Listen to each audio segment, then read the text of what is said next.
श्री स्वामी समर्थ. स्वाभिमानापेक्षा कोणतीच गोष्ट मोठी नसावी. स्वाभिमानापेक्षा कोणतीच गोष्ट मोठी नसावी. चेहऱ्यावरचं हास्य हिरावून घेणाऱ्याशी या जन्मात पुन्हा भेट नसावी. बरोबर का नाही? शुभ सकाळ सर्वांना. गुड मॉर्निंग सर्वांना. चला तर आज मी तुमच्यासोबत सकाळचं रुटीन शेअर करणार आहे. सकाळचा स्वयंपाक कशी करते, देवपूजा कसं करते आणि सकाळी घाई गडबडीमध्ये स्वामी सेवा पण कशी करते ते सर्व तुमच्यासोबत शेअर करणार आहे. आणि एक खूप छान सर्वात मोठा आनंदान तुमच्यासोबत शेअर करणार आहे. ते तुम्ही रोज नक्की करू शकता. चला तर मग काय आहे व्हिडिओमध्ये पुढं पाहायला भेटणारच आहे. कढई गॅसवर ठेवलेली आहे. त्यामध्ये तेल घातलेलं आहे. एक कांदा बारीक चिरून घातलेला आहे आणि 2-3 लसण पाकळ्या ठेचून घातलेल्या आहेत. सकाळी सकाळी उठल्याबरोबर प्रत्येक गृहिणीला हा प्रश्न पडतो की भाजी काय करायची. तसाच मला पण प्रश्न पडतो. आता कांदा तळून झाल्याच्या नंतर कढीपत्ता घातलेला आहे. एक टोमॅटो बारीक चिरून घातलेला आहे. लाल तिखट घातलेले आहे. हळद घातलेली आहे. पत्तागोबीची भाजी करणार आहे, जी की मला कधीच आवडत नाही. पत्तागोबी धुवून ठेवलेली आहे बारीक चिरून. आता हे टोमॅटो शिजल्याच्या नंतर पत्तागोबी टाकलेली आहे. आता यामध्ये टाकायचं आहे चवीपुरतं मीठ. सुकी भाजी आहे, थोडी बेतानच मीठ टाकायचं आहे, कारण रस्सा भाजीला तरी ॲडजस्ट होऊन जातो, पण सुक्या भाजीला मीठ ॲडजस्ट होत नाही. चला तर मग मीठ टाकलेलं आहे आणि याला 5 ते 10 मिनटं झाकून ठेवून शिजून घ्यायची आहे. लगेच शिजते. आपल्याला पाण्याचा अजिबात वापर करायचा नाही. आज सकाळची गडबड तुम्हाला शेअर करीत आहे. चला मी आता आलेली आहे किचनमध्ये. कणिक मळून ठेवलेली होती. मी भाजी करायच्या अगोदरच कणिक मळून ठेवते, कारण छान भिजल्या जाते. मग लगेचच भाजी शिजली की आपल्याला पोळ्या करायला घेता येतात. तर कणिक मळून ठेवलेली होती. छान असं थोडंसं तेल लावून नरम केलेली आहे आणि एकदम छान कणिक भिजलेली आहे बघा. अशा सरसर पोळ्या होतात आणि छान अशा टम्म फुगतात पण आणि मऊ लुसलुशीत होतात. तर पोळ्या केल्याच्या नंतर पहिली पोळी मी गाईची काढीत असते किंवा देवाच्या देवघरामध्ये देवाला नैवेद्य दाखवत असते, स्वामी समर्थ महाराजांना. आणि कधी स्वयंपाक पूर्ण झाला तर पूर्ण ताट वाढून ठेवते स्वामी महाराजांना आणि तेच ताट मिस्टरांना, मुलांना, कोणालाही देते. पण आज पहिली पोळी जी आहे ना, मी गाईची काढणार आहे. चला तर मग गाईसाठी पोळी काढलेली आहे आणि देवाला नैवेद्य दाखवणार आहे देवपूजा केल्याच्या नंतर. तर अगोदर मी स्वयंपाक करीत आहे. देवपूजा झालेली नाही माझी, त्यामुळं मी सर्वप्रथम पोळी काढून ठेवते. त्यावर आता पोळी बघा सोयीशी घडी घातलेली आहे आणि त्यानंतर थोडीशी साखर घातलेली आहे आणि तूप घातलेलं आहे. साखरेऐवजी तुम्ही गूळसुद्धा घालू शकता. गाईला गूळ पोळी खायला दिलेली खूप चांगली असते. आणि पाहू शकता पोळ्या किती छान अशा टम्म फुगत आहेत आणि छान असं मऊ लुसलुशीत होतात. हे एक कारण आहे पोळ्या मऊ लुसलुशीत होण्याचं. कणिक छान भिजलीनं पोळ्या छान होतात. तर आता पोळ्या टाकून झालेल्या आहेत. देवाचा नैवेद्य काढलेला आहे. इकडं चहा ठेवलेला होता आणि दूध पण गरम करून घेतलेला आहे. तर चहा उकळून मस्त घट्ट बासुंदी चहा तयार झालेला आहे. पण हे माझा चहा नाही बरं का, मी घेतलेला आहे सकाळीच. मला सकाळीच उठलं की चहा लागतो. कोमट पाणी पिल्याच्या नंतर अर्धा ते पाऊण तासाच्या नंतर चहा घेत असते. आता घट्ट चहा केलेला आहे मस्त. त्यामध्ये 1 चमचा गाईचं तूप घातलेलं आहे आणि 1 पोळी घेतलेली आहे. चला तर मग आता हे नवरोबाला ताट द्यायचं आहे. मिस्टरांना खायचं आहे, कारण ते सुद्धा पत्तागोबीची भाजी खात नाही, पण पोरांना डब्यामध्ये आवडते म्हणून करावी लागते. तर त्यांना जेवायला दिलेलं आहे आणि अर्ध्या निम्म्या पोळ्या झालेल्या होत्या. 2-3 पोळ्या राहिलेल्या होत्या. आता 2-3 पोळ्या टाकून घेणार आहे. तेवढ्यातच जांबवाल्या मावशी आल्या होत्या जांब घेऊन आणि भाजीचा गाडा पण आलेला होता. मस्त हिरवी लुसलुशीत मेथीची भाजी घेतलेली आहे. चला पोळ्या टाकून झालेल्या आहेत. भाजी पण झालेली आहे. पसारा आवरून ठेवलेला आहे.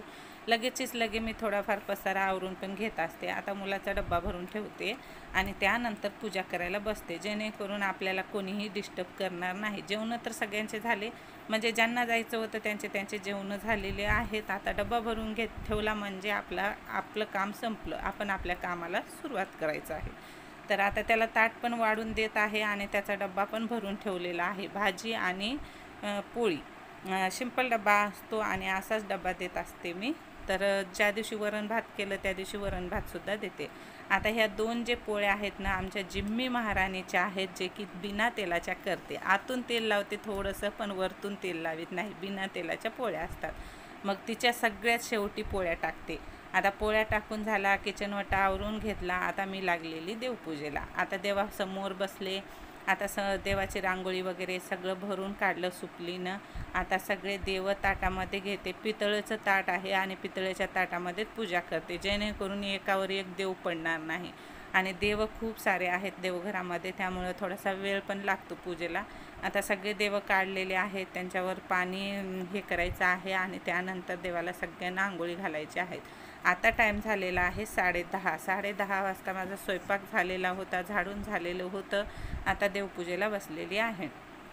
तर बघा, देवाची पूजा केली की देवघर साफ केलेला आहे आणि देवघरामध्ये माझं जे असतो ना कपडा, ते पिवळा कपडा, पिवळ्या रंगाचाच कपडा अंतरते मी, कधीतरी लाल रंगाचा. आपले मुलं घरामध्ये चिडचिड करतात, मुलं ऐकत नाहीत, मग आपण देवघरामध्ये कोणता कपडा कोणत्या रंगाचा वापरतो हे लक्ष द्यायचं आहे.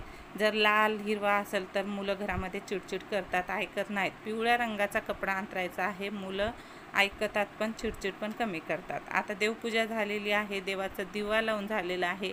एक साईड तुपाचा लावलेला आहे आणि एक साईड तेलाचा लावलेला आहे. त्यानंतर देवाच्या समोर रांगोळी आज एकदम सिंपल काढणार आहे. स्वस्तिक आणि लक्ष्मीचे पावलं इतकीच रांगोळी काढणार आहे. आणि इतकी पण रांगोळी काढली ना खूप छान देवघर दिसतं, पण आज फुलंच नाहीत. आता सध्या तर आमच्या इथं फुलंच येत नाहीत आणि आम्ही उठायच्या अगोदर लोक 4 वाजल्यापासून बाहेरच्या झाडाची फुलं तोडून येतात. आता देवाला नैवेद्य दाखवलेला आहे आणि त्याला तुपाचे दिवे लावलेले आहेत, अगरबत्ती लावलेली आहे. आणि आरती जर नाही केली तर एकदा तरी दिवा लावल्याच्या नंतर, अगरबत्ती लावल्याच्या नंतर घंटा नाद करायचा आहे.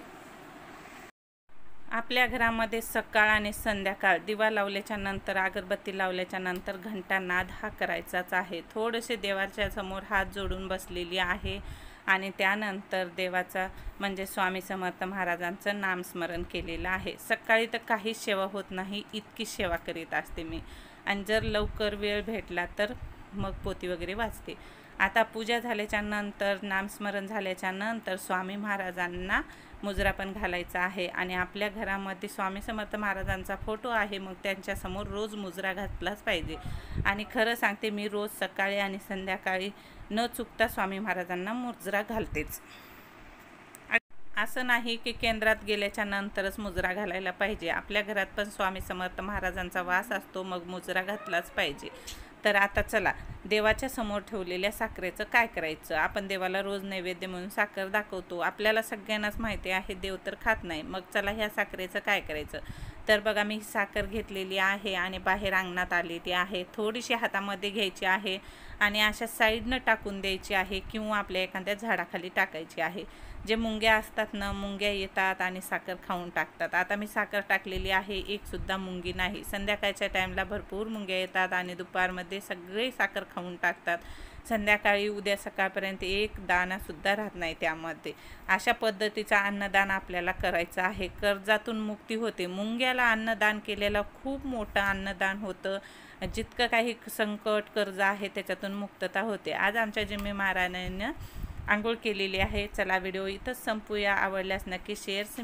व्हिडिओ आवडल्यास नक्की शेअर करा, फॉलो करा, सबस्क्राईब करा. फेसबुक पेजवरती नवीन असाल तर नक्की फॉलो करा आणि श्री स्वामी समर्थ लिहायला विसरू नका. आजचे रुटीन कसं वाटलं नक्की कमेंट करून सांगा. तर अशा पद्धतीने मी स्वामी समर्थ महाराजांची सेवा करते आणि माझे जे अध्याय राहिलेले आहेत वाचायचे ते मी रात्रीच्या टाईमला दिवा लावल्याच्या नंतर वाचत असते. चला तर मग, श्री स्वामी समर्थ, श्री गुरुदेव दत्त. शुभरात्री सर्वांना. Bye bye.